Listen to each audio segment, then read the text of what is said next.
normal şartlarda şu anda Atina'da bir yerde kahvemizi içiyor olmalıydık.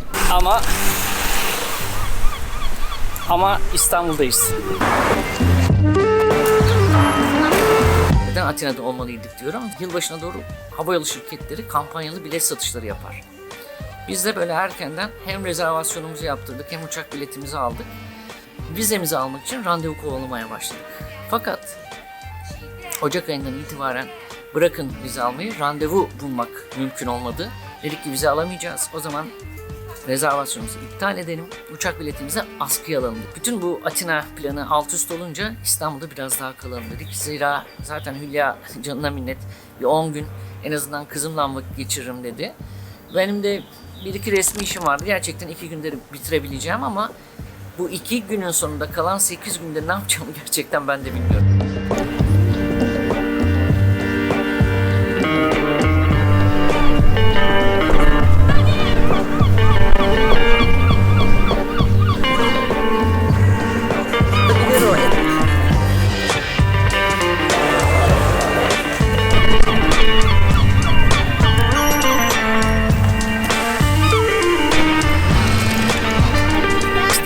Benim için bebek demek. Aynı zamanda tabii ki annem ve babam demek. Onların kayıplarına giden süreçte 9 yıl boyunca doktor, hastane, muayenehane, ilaçlar, bakım evi vesaire çok yıpratıcı bir süreçti. İşte bunları düşünürken hatırladım. Ağustos'ta bulduğum o son fotoğrafı. İstanbul'a gelmekten, kaosundan vesairesinden çok daha fazla sarstı beni. İşte bu nedenle bir video çekmeye karar verdim burada.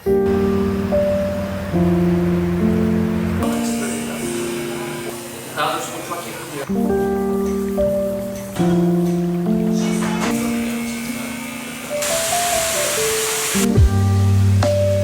Hepimizin hayatında unutulmaz sonlar var. Mesela mezun olduğumuz gün ya da işten ayrıldığımız o son mesai saati ya da taşınmak üzere olduğumuz evde uyandığımız son sabah.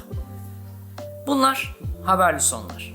Masamızı topluyoruz, kolilere eşyalarımızı dolduruyoruz, vedalaşıyoruz.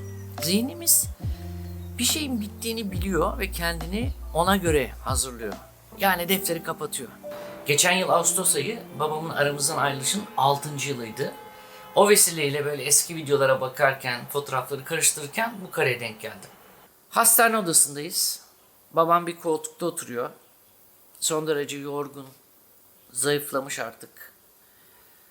Ben de tam karşısında sanki benden bir şey isteyecekmiş gibi, herhangi bir şey soracakmış gibi bekliyorum. Son derece sessiz bir ortam.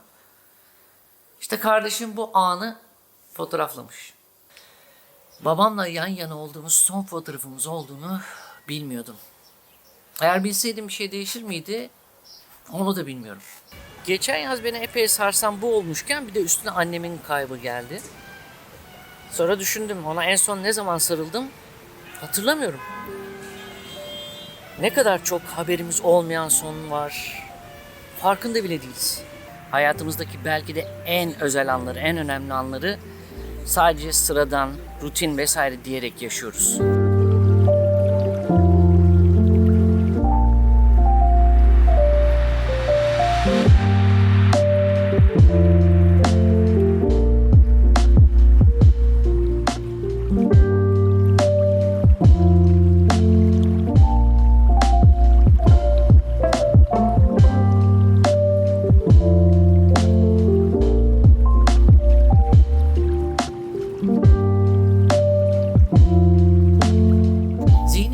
Bir şeyin bittiğine dair herhangi bir sinyal almadığında, o defteri kapatmadığında her şeyin, rutinlerimizin, sürekli yaptığımız sıradan şeylerin sonsuz dek tekrar edeceğini düşünüyor. Yani birine sarılmak gibi, sabah kahvesi içmek gibi. En son ne zaman futbol maçı yaptım? Ya biraz böyle zihnimiz zorlayınca ofisçe katıldığımız bir şirketler arası futbol turnuvasında yarı final maçıymış gibi hatırlıyorum. Çünkü finalde süre almamıştım. Maçı kazandık, baklavaları yedik. Ama galiba o yarı final maçı ömrüm boyunca yaptığım son futbol karşılaşması olabilir diye düşünüyorum. Zira ondan sonra bir daha futbol maçı yaptım mı hatırlamıyorum. Çocukken kardeşimle sabahları spor sayfasını kapmak için yarıştığımız Gazete meğer bir gün evimize son kez girmiş. Hangi gündü falan gerçekten hatırlamıyorum. Ki bu bir kültürdür ve o kültürde hayatımızdan böyle usul usul sessizce kayboldu gitti. Zira daha sonraları yaşadığım kendi evlerime de Bodrum'daki bu eve de bir daha gazete girmedi. Hoş, artık okunası var mı o gazetelerin? O da ayrı mesele. Peki neden bu sonları fark etmiyoruz?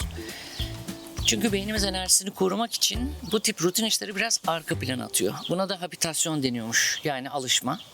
Zihin de bu süreklilik illüzyonuna inanmaya meyilli bir yapı. Karşıma Tim Urban denen bir yazarın bir blog yazısı çıktı ve okuduğumda çok canım sıkıldı. Blog yazısında diyordu ki hayatımızda yaptığımız her şeyin bir kotası var. Sınırlı sayı mantığı.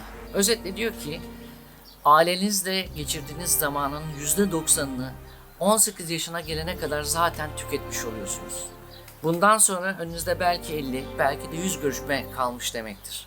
Bizim sayaç her gün bir eksiliyor ama önümüzde bir ekran olmadığı için her şeyi sınırsız sanıyoruz.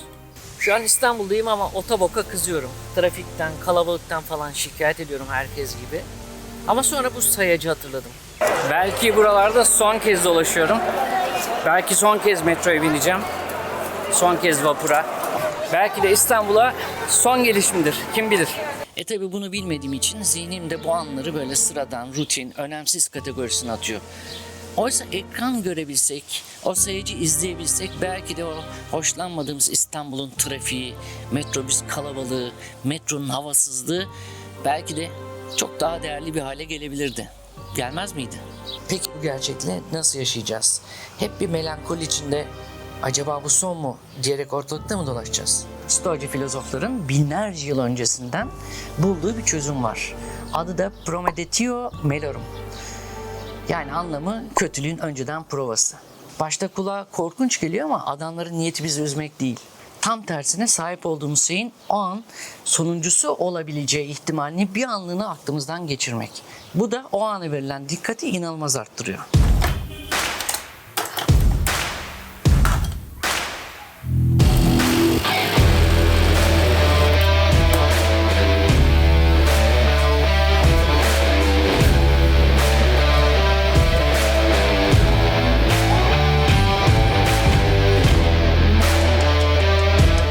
Bir kahveyi hayatınızdaki son kahve gibi içmek, onun gerçekten sıcaklığını, tadını, kokusunu duymanızı sağlıyor. Birine sarılırken bunun sayaçtaki son rakam olduğunu düşünmek, o sarılmayı sıradan bir refleksten çıkarıp hayatınızın gerçek bir anına dönüştürüyor. Bu bir anı yaşa klişesi değil, dikkat yönetimi. Bu videoyu izlerken bir an durun ve etrafınıza bakın. Yanınızdaki insan, masanızdaki kalem, camdan giren ışık, bunların her biri sizin toplam kotanızdan düşen tekrarı olmayan parçalar. İstanbul konusunda mızmız biriyim malum. Ama artık burada geçirdiğim her zamanın, her anın toplam ömrümden düşen bir parça olduğunda, bir rakam olduğunda kabul ediyorum. Daha önce dediğim gibi bir gün belki son kez vapura bineceğim. Arkadaşlarımla son kez bir rakı masasına oturacağım ama bunun o meşhur son olduğunu anlamayacağım. İşte bu yüzden aldığımız her bir nefes bizim için aslında bir hediye. Hayatın bize bu sonuncuydu uyarısını vermesini beklemek, bir istasyonda son trenin arkasından baka kalmak gibi bir şey. Bundan sonra başka tren yok muymuş gibi bir soru soruyorsun. Ama artık çok geç, tren gitti ve siz peronda kaldınız.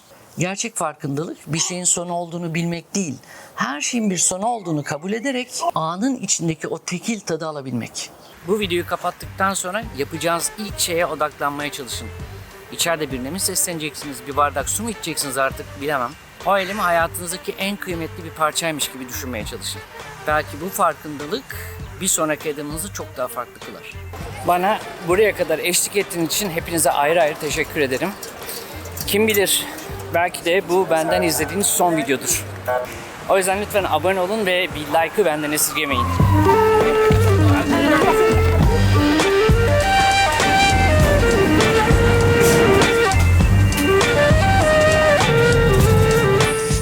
Gün göz açıp kapayıncaya kadar geçti.